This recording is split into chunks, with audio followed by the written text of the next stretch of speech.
Soy Miguel Ángel Arquero, el nuevo mosquetero. Porque sí, he viajado al siglo XVII para conocer el arte del barroco. Y sí, me he tenido que hacer pasar por un mosquetero más de la corte, porque así podía visitar todos los monumentos, todos los cuadros, todas las esculturas de esta época y verlas en profundidad y en detalle. ¿Queréis verlo? ¿Queréis ver el resumen del arte barroco? Pues adelante. El arte barroco. Empezamos.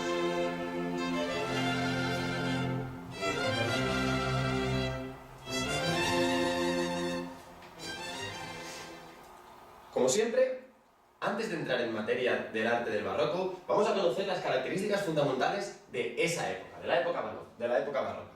Al igual que el Renacimiento, se inicia en Italia a principios, durante el siglo XVII y llega hasta principios y mediados del siglo XVIII, justamente cuando acaba el Cinquecento del Renacimiento.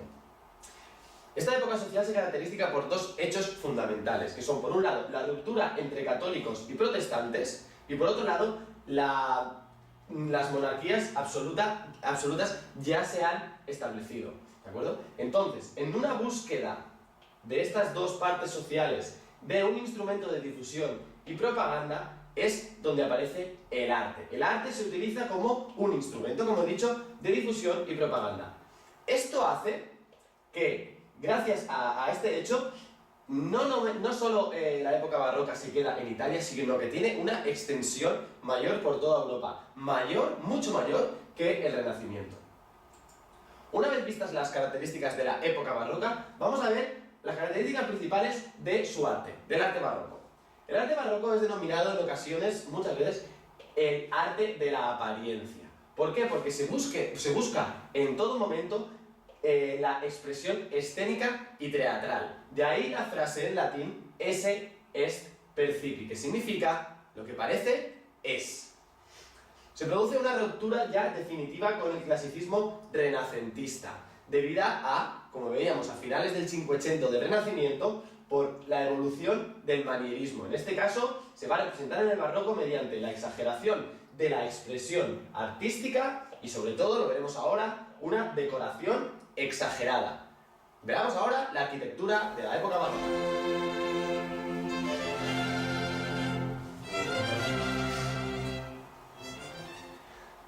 Igual que hemos comentado anteriormente, la arquitectura es una muestra de propaganda para los estatutos sociales que hemos hablado en la diapositiva anterior. Por eso decimos que son edificios propagandísticos, en los cuales, como hemos también dicho en las características anteriores, se produce una exageración en los detalles. Fijaros en esta catedral o iglesia barroca, como los detalles y los ornamentos que envuelven a la Virgen María son, hay muchísimos, miles. Se ha trabajado muy laboriosamente en estos detalles. Mayoritariamente los edificios que forman parte de la arquitectura barroca son religiosos. Como una característica especial, hay una búsqueda de una unidad espacial dentro de estos edificios religiosos. Por eso nos encontramos con plantas centralizadas, una característica importante de la arquitectura de esta época. Y dentro de las plantas centralizadas podemos encontrarnos que hay circulares, elípticas, octogonales o de cruz griega. Aquí, en el ejemplo, podemos ver, en este caso, circulares y en este caso, de cruz griega. Como hemos dicho antes, el arte barroco es un instrumento de difusión propagandística y de expresión artística y teatral. Por eso, el espectador, como en toda función teatral, tiene una función muy importante. En este caso se convierte nada más y nada menos, según los artistas barrocos, quieren considerarlo como el mismo protagonista de la obra. Una característica muy importante de la arquitectura de esta época es que se considera una arquitectura móvil, en el sentido de que tienen detalles en las fachadas, los interiores, como son paredes ondulantes, formas cóncavo-convexas, juego de luces y, como hemos dicho antes, decoración exagerada. Aquí vemos, en el caso de esta fachada, cómo las formas cóncavo-convexas quedan muy a la vista del espectador, del protagonista. En este caso vemos las paredes ondulantes del interior de esta capilla, iglesia o catedral. Pasaremos ahora a ver las principales representaciones de la arquitectura barroca que nos hemos encontrado.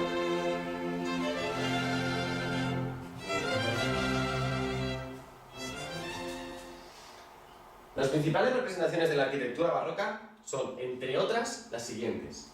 En Italia nos encontramos con Bernini y Borromini, y en Francia vemos el Palacio de Versalles, en este caso el Palacio de Versalles y Bernini y la cúpula, en este caso, es de Borromini.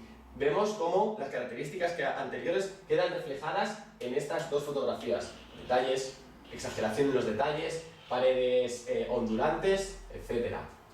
En este caso, en Inglaterra podemos ver la Catedral de San Pablo en Londres, de Christopher Wren, y la Iglesia de San Carlos en Viena, de Johann Bernhard Fischer.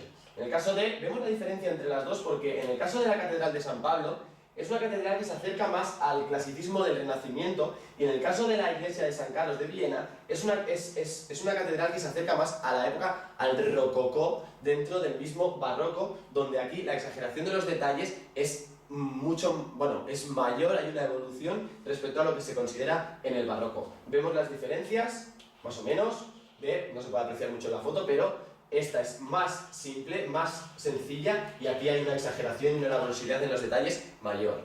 Pasaremos ahora a ver la escultura.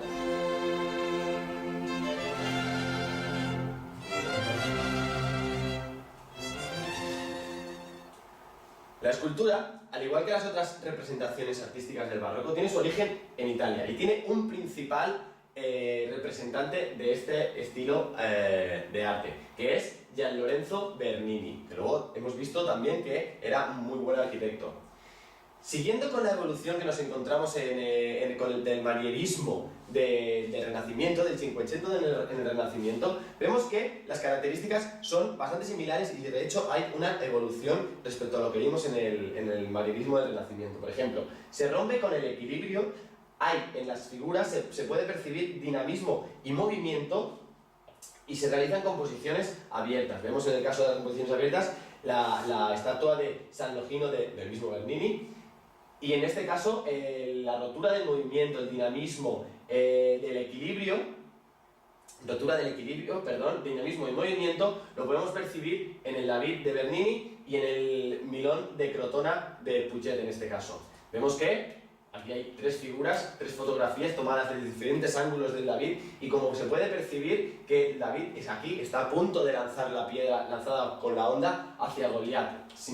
Da a entender una sensación de movimiento y dinamismo.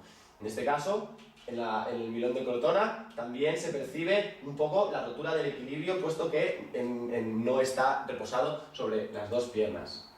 Siguiendo con las características del manierismo, nos encontramos que hay un contraste luz-sombra que podemos percibir, por ejemplo, en la Polenade de Bernini o en otras obras escultóricas de esta época. Como hemos dicho antes, se busca siempre la teatralidad, ¿de acuerdo? Vemos, por ejemplo, la cara de la Virgen de Santa Teresa, en precisamente la obra del Éxtasis de Santa Teresa. Es totalmente teatral, expresiva, da una sensación nos dice perfectamente la sensación que está teniendo, en este caso, Santa Teresa. Al buscar en la arquitectura muchos detalles y muchos ornamentos para que el espectador quede prendado de ellas, se considera que la arquitectura queda al servicio de la escultura y la pintura, teniendo en cuenta que estos dos estilos ornamentan y embellecen todo lo que es la arquitectura de la época. Como hemos dicho antes, hay una excepcional fuerza expresiva, es el caso del Éxtasis de Santa Teresa, y bueno, en el caso de España, la escultura barroca se basó básicamente en esculturas talladas en madera, debido a los pasos, por ejemplo, que hoy en día todavía podemos ver en Semana Santa. Es el caso de la Piedad de Gregorio Fernández, donde vemos una figura obviamente religiosa tallada en madera. Veremos ahora la pintura de la época barroca.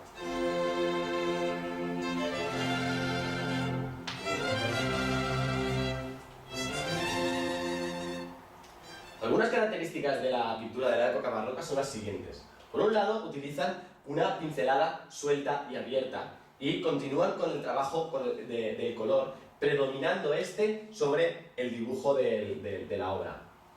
Se realizan composiciones abiertas y, como decíamos antes, se sigue también en la pintura la evolución del manierismo. Recordad que en el manierismo comienzan ya a trabajar la luz, las sombras, el crepúsculo. En este caso ya buscan un poco más el tenebrismo y el naturalismo. Vemos en este caso la pintura de San José Carpintero, de Georges de Latour, donde una simple fuente de luz nos refleja, nos representa la niña Jesús con San José Carpintero aquí, pero sin embargo todo lo de alrededor da la sensación de penumbra, de tenebrismo y de sombra en general. Vemos una obra característica de esta época donde se reflejan las diferentes características, que es el retrato ecuestre del duque de Lerma de Rubens. Viendo más características, vemos que características de la época de la pintura barroca es que trabajan mucho también con líneas diagonales. Es el caso de, de Hércules contra el Centauro, es que por el proyector no se ve, de Sebastiano Ricci, es esta, Hércules contra el Centauro, donde en este caso hay dos líneas claramente diagonales que atraviesan el dibujo. Básicamente es pintura religiosa, pero también se trata de pintura mitológica, también lo hacen, como es el caso del cuadro que veíamos anteriormente. Y también se empiezan a dibujar escenas de género, escenas cotidianas. Vemos aquí, por ejemplo, la vieja friendo huevos de Velázquez, donde es una escena claramente cotidiana. También empiezan a trabajar el dibujo llamado de bodegón, con el caso de Bodegón con cachorros, de Zurbarán, y el retrato, como podemos ver, en La joven de la perla, de Vermeer. A continuación veremos los principales representantes de la pintura barroca y algunas de sus obras más importantes.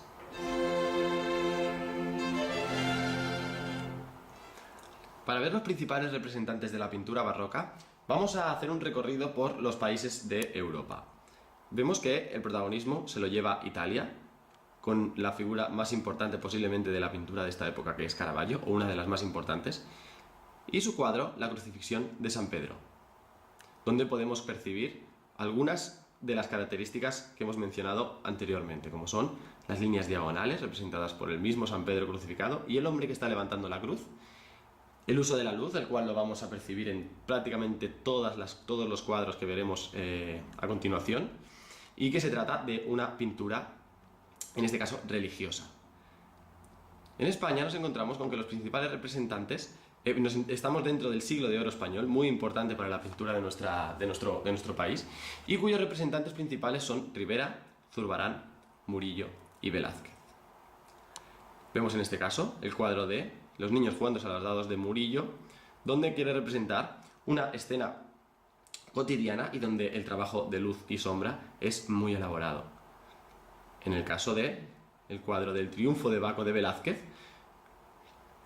se trata en este caso de una pintura, de una representación mitológica, ya que el mismo Baco es el dios del vino.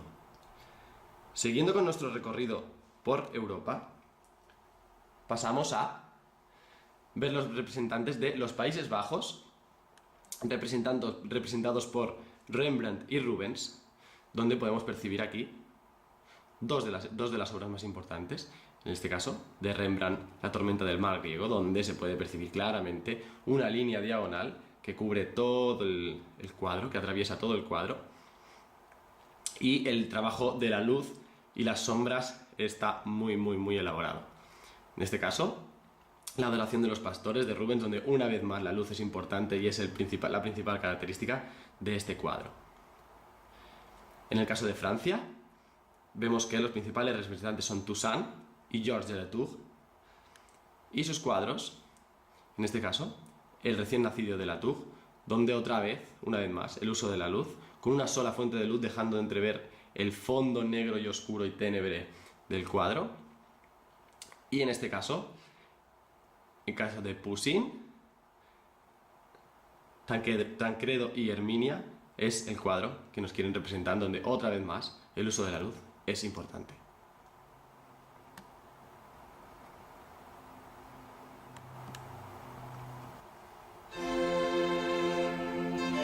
Si hablamos de la pintura de la época barroca, no podemos pasar por alto una de las obras más importantes de la pintura mundial, que son las Meninas de Velázquez. Podríamos hablar largo y tendido de las características de esta época, pero nos centraremos en las siguientes.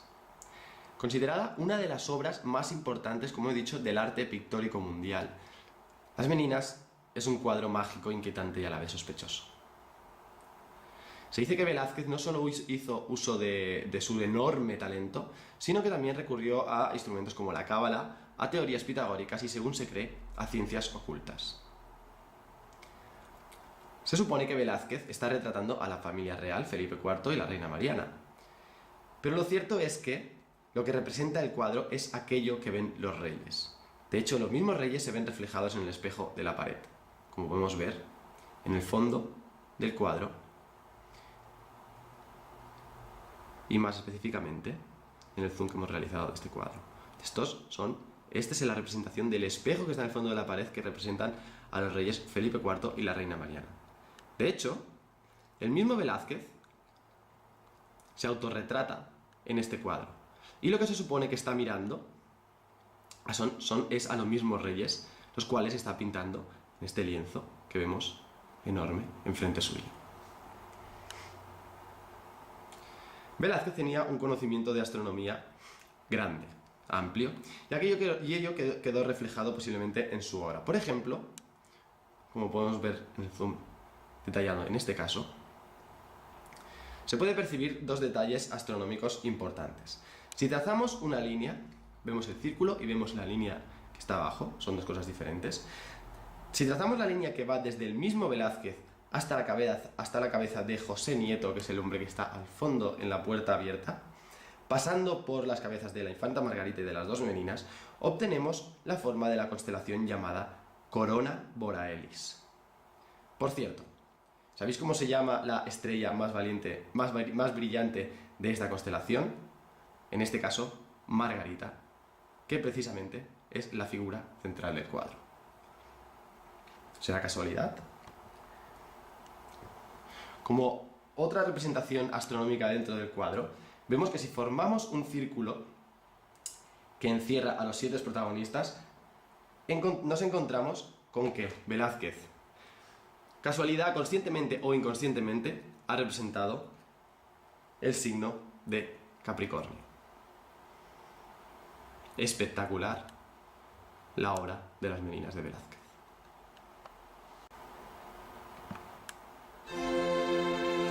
Si en el Renacimiento hablábamos de la cámara oscura como instrumento para dibujar a la perfección figuras de la naturaleza, en el Barroco podemos hablar de la cámara clara. Se trata de un instrumento que utilizaban precisamente los pintores para representar sobre el papel figuras perfectas. ¿Cómo se utiliza? Lo vemos a continuación. En esta foto vemos lo que se supone que es la cámara clara, un instrumento sencillo, básico, donde consiste en la utilización de un prisma de vidrio, a ver si lo podemos señalar, de un prisma de vidrio que se coloca inclinado a 45 grados sobre un papel situado en posición horizontal. El objeto plano se proyecta sobre el vidrio, el objeto plano que se supone que estaría, por ejemplo, situado enfrente de manera vertical, se proyecta sobre el vidrio, y el vidrio, inclinado a 45 grados, como hemos dicho, lo reflejaría, lo proyectaría sobre el papel horizontal. Vemos el ejemplo, en este caso, donde el pintor está dibujando a la Virgen, se proyecta sobre el vidrio, y el vidrio proyecta la imagen sobre el papel, pudiendo evidentemente seguir la silueta del objeto de una manera perfecta. La cámara oscura.